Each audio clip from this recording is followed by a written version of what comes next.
नमस्कार, सत श्री अकाल, आदाब। बहुत लंबे समय के बाद फिर आपसे रूबरू हूं, क्योंकि मुद्दा किसान हित में और देश हित में इतना ज्यादा जरूरी है और आपको कुछ सुझाव देना, कुछ कारण बताना, कुछ समाधान देना इतना ज्यादा जरूरी है कि अगर इस समय ना दिया गया तो ये अफसोस हमेशा रह जाएगा कि हमने समय के वक्त टाइम नहीं इसके लिए कुछ बोला क्यों नहीं, कुछ बताया क्यों नहीं, कुछ समझाया क्यों नहीं। कुछ चीजें मैं दूसरों से अलग कहने जा रहा हूं, क्योंकि मैं आपको पूर्ण डिटेल के साथ समझाने जा रहा हूं कि ये बिल है क्या ये किसान विरोधी है, क्या ये आम जनता के फेवर में है कि नहीं है, और राजनीतिक पार्टियां वैसे ही आंदोलन करनी है, वैसे ही इसमें आग डालनी है कि कुछ कारण है, कोई रीजन है इसके पीछे, और या ये विरोध कहां से और क्यों पनपा। और सबसे बड़ी बात है कि इसका आखिर में समाधान क्या है। इसे आखिरी तक सुनिएगा, क्योंकि इसको आखिरी शब्द तक सुनने से ही आपको सारा मसला, सारी चीजों का और समाधान तक पहुंचने में मदद मिलेगी। सबसे पहले किसान बिल है क्या। हमारे केंद्रीय कृषि किसान कल्याण ग्रामीण विकास राज्य मंत्री श्री नरेंद्र तोमर जी ने 14 सितंबर 2020 को प्रस्तुत किया बिल को। 17 सितंबर को पारित कर दिया गया। राज्यसभा में इस विधेयक को पारित कर दिया गया है। पहला बिल है कृषक उत्पाद व्यापार वाणिज्य विधेयक 2020, farmers produce trade and commerce promotion facilitation bill. प्रस्तावित कानून का उद्देश्य किसानों को अपने उत्पाद notified agricultural products marketing committee से बाहर की मंडियों में बेचने का अधिकार है। पहले किसान बाउंड था कि उसे लोकल मंडियों में अनाज देना या बेचना पड़ना था। अब ये बाहर के राज्यों में बाहर के व्यापारियों को बेच सकता है, बाहर की मंडियों में बेच सकता है। इससे किसान का कोई नुकसान नहीं है। किसान को जहां मूल्य ज्यादा मिलेगा, जैसे हम किसी चीज का मूल्य लेते हैं, ऑप्शन में लेते हैं, नीलामी में लेते हैं, हमें जो बेटर कीमत मिलती है हम तो वहां पे बेच के ज्यादा मुनाफा कमा सकते हैं। किसान के हित में नहीं है। लोक हित में है कि नहीं है, ये मैं आगे बाद में आपको बात बताऊंगा। राज्यों को इसका नुकसान है, क्योंकि राज्यों को राजस्व का नुकसान होने जा रहा है। कमीशन एजेंट, बिचौलिए और आड़तीये, इन बेचारों को बहुत नुकसान होने जा रहा है, क्योंकि उनका कारोबार कई जगह कम होने जा रहा है, कई जगह ठप भी होने जा रहा है। क्योंकि स्टोरेज सरकार के हाथों के अलावा प्राइवेट हाथों में जाएगी, अनाज की वेस्ट कम होगी, कीपिंग ज्यादा अच्छी हो पाएगी और यूटिलाइजेशन अन्न के एक एक दाने की अच्छी ढंग से पहुंच पाएगी आखिरी एंड यूजर, आखिरी कस्टमर, आखिरी आदमी तक जिसने इसको खाना है। अब किसानों को डर था कि न्यूनतम मूल्य एमएसपी तो नहीं खत्म कर दिया जाएगा, सरकार कहती है उसे खत्म नहीं किया जाएगा। ये बिल, पहला बिल किसान के हित में जरा सा भी नहीं है, नुकसान में नहीं है। दूसरा बिल है मूल्य आश्वासन कृषि सेवाओं पर किसान सशक्तिकरण एवं संरक्षण अनुबंध विधेयक 2020, farmers empowerment and protection agreement of price assurance and farm bill. ये बिल उल्टा किसान की फेवर के लिए, किसान के लाभ के लिए, किसान के हक के लिए लाया गया है। इससे क्वालिटी सीड्स मिल सकते हैं, अच्छी क्वालिटी की कीपिंग केयरिंग मिल सकती है, फसल को लोन फैसिलिटी मिल सकती है, इंश्योरेंस मिल सकती है। आपकी फसल अगर बर्बाद हो जाती है आपको क्लेम मिल सकता है। किसान के पास पहले ये फैसिलिटीज की चीजें नहीं थी, कंपनीज को करना पड़ेगा, उनका उसके बिना गुजारा नहीं है। ये बिल पूर्णतः किसान हक के फेवर में है, और किसी का भी कहना कि ये नहीं है तो ये गलत बात कर रहा है। तीसरा विधेयक है, बिल है आवश्यक वस्तु संशोधन विधेयक 2020, एसेंशियल कमोडिटीज अमेंडमेंट बिल। ये प्रस्तावित आवश्यक वस्तुओं सूची में अनाज, दाल, तिलहन, प्याज, आलू जैसी कृषि उपज को युद्ध, अकाल, असाधारण मूल्य वृद्धि और प्राकृतिक आपदा जैसी असाधारण परिस्थितियों को छोड़कर सामान्य परिस्थितियों में हटाने का प्रस्ताव करता है। अब अगर इन कमोडिटीज को खुला छोड़ दिया जाता है, मैं फिर कहूंगा किसान के नुकसान में नहीं है, लेकिन आम जनता की हक में नहीं है ये चीज। क्योंकि एक तो प्राइवेट भंडारण को छूट मिलेगी, उसमें मूल्य वृद्धि की पूरी संभावना है, और प्रतिस्पर्धा जरूर रहेगी ही, इसमें है बढ़ेगी, किसान को ज्यादा पैसा जरूर मिलेगा, लेकिन इसके दो तीन नुकसान है। जमाखोरी फिर पैदा हो सकती है, जमाखोर पैदा हो सकते हैं, और महंगाई जरूर बढ़ेगी। फसलें बेचने में सरकार को, किसानों को दिक्कत नहीं है, क्योंकि उसके पास कई ऑप्शंस, कई और तरीके होंगे, कई और माध्यम होंगे, वो कहीं भी फसल बेच सकता है। लेकिन एक बात पक्की, कृषि संबंधित उत्पादों के मूल्य में बढ़ोतरी पूर्णतः संभावित है। अब ये बात है कि लोक हित में नहीं है, किसान हित में पूर्ण है। अब किसान के लिए कुछ चीजें गलतफहमी फैलाई जा रही है कि किसानों की जमीन छिन जाएगी, किसानों की जमीन पूंजीपतियों को दे दी जाएगी। बिल में साफ कहा गया है कि किसानों की जमीन की बिक्री, लीज और गिरवी रखना पूरी तरह प्रतिबंधित है और समझौता फसलों का होगा, जमीन का नहीं। बड़े किसान पहले ही अनुबंध कॉन्ट्रैक्ट फार्मिंग कर रहे हैं, छोटे किसान को ही इससे थोड़ा लाभ होने की आशा जागृत हुई है। बड़े किसान पहले ही बैंकों से लोन लेते हैं अनाज के लिए, बीज के लिए, इस्तेमाल करते हैं अपनी बड़ी बड़ी गाड़ियों के लिए। वो लोन सरकार को वापस कभी भी नहीं दिया जाता। ट्यूबवेल के कनेक्शन पे ये एसी चला रहे होते हैं, कुंडियां लगा के गांव के बाम बिजली हासिल कर रहे होते हैं। और सबसे जरूरी चीज है कि GST free, tax free, this and that free.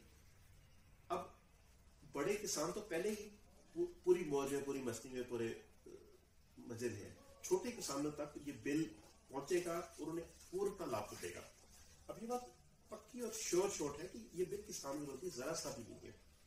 फिर ये लहर, विद्रोह, आंदोलन, ये हर रोज उग्र से उग्र आंदोलन कहां से पैदा हो रहा है? सारा देश गवाह है कि इस आंदोलन की आग पंजाब से लगी। पर उसका दो कारण है। पहला, कोरोना काल, व्यापारी सरकार के हाथ में कुछ भी नहीं बचा और विपक्षी पार्टी अपना दमखम और अस्तित्व दिखाने के लिए ये तय कर छोड़ा है कि अगर वो बीजेपी और सत्तारूढ़ पार्टी के खिलाफ नहीं कुछ करते या लगातार कुछ नहीं करते तो उनका अस्तित्व खुद खतरे में है। उनके पास कुछ है ही नहीं देने करने दिखाने के लिए। और दूसरा, पंजाब का सोशल मीडिया, ये 90 से 95%, मैं कहूँगा 99% बीजेपी और मोदी विरोधी है। 40-50% हिंदू विरोधी और 30% देश विरोधी चलता है। ये कौन कर रहा है? लेकिन दिन रात ये प्रचार हो रहा है। इसका मूल रचयिता है विदोषी विरोधी ताकतें, विपक्षी पार्टियां और नासमझ बहकाए हुए लोग। इन सब का कारण है पंजाब के शरीर पर वो जख्म जो राजनीतिक और विरोधी पार्टी और विदेशी ताकतें हरदम हरा रखना चाहती हैं। इसका कारण, इसका जन्म क्यों हुआ? 1971 में भारत के हाथों शर्म और पाकिस्तान के दो हिस्से होने के बाद पाकिस्तान उस रकम का, उस हार का बदला लेने के लिए हमेशा कार्यरत रहा है और उसके लिए हर रिसोर्सेज, सरकारी मशीनरी, हर ढंग से कार्यरत रहा है। 1975 से ही पाकिस्तान ने वल्नरेबल स्टेट्स ढूंढ ली थी, जेएनके और पंजाब। जेएनके पॉलिसी अलग थी, पंजाब के लिए पॉलिसी अलग रखी गई थी। पंजाब में दो भाइयों को आपस में लड़ाना था।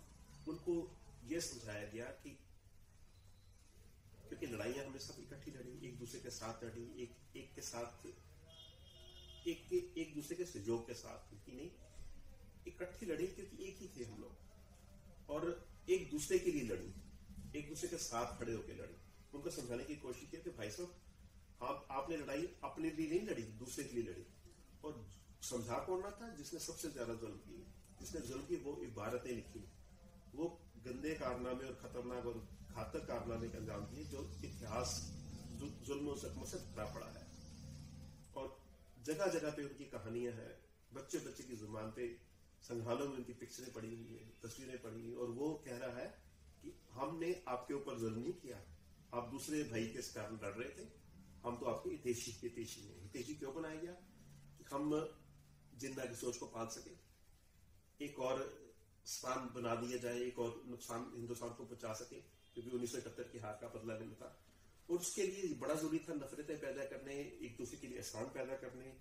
और राजनीतिक पार्टी तो वैसे बेवकूफ है, आगे आने वाली थोड़ी कहानी में आपको पता लगा कैसे करती जा रही है। वो अपना हमेशा ऐसी कोई आग लगती है तो घी डालने का काम करती है कि चलती रहे और उनकी राजनीति के साथ साथ में चलती रहे।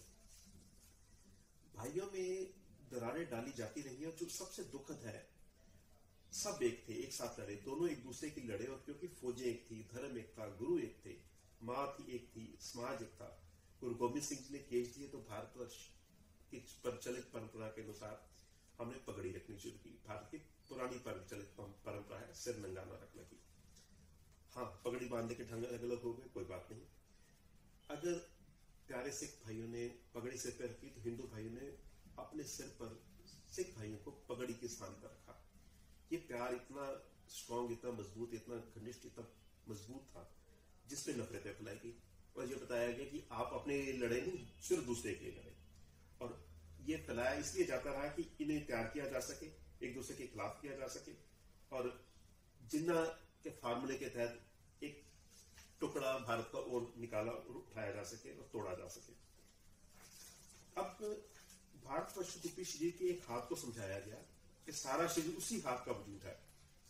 इन नफरतों ने आग लगाई और इतनी आग लगाई कि 1978 से लेकर 1992 तक का पंजाब का वो जख्म भरा लहू लुहान इतिहास बना दिया, जिसने हिंदुस्तान के सबसे अग्रणी स्टेट पंजाब को बहुत पीछे लाके खड़ा कर दिया। और पाकिस्तान सिर्फ इंतजार करता रहता है, ये करता रहा है कि दो भाई आपस में कमजोर हो तो अपने खंजर निकाले, अपने चाकू निकाले और दोनों के सिर अलग अलग कलम कर सके और छुरी से उन्होंने अलग अलग हलाल कर सके।